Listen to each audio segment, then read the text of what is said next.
أعوذ بالله من الشيطان الرجيم. بسم الله الرحمن الرحيم.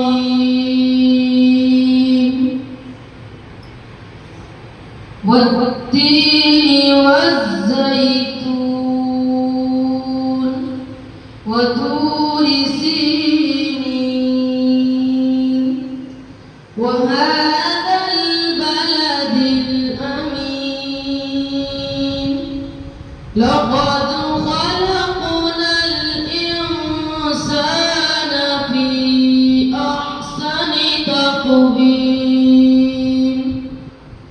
ثم رددناه أسفل سافلين إلا الذين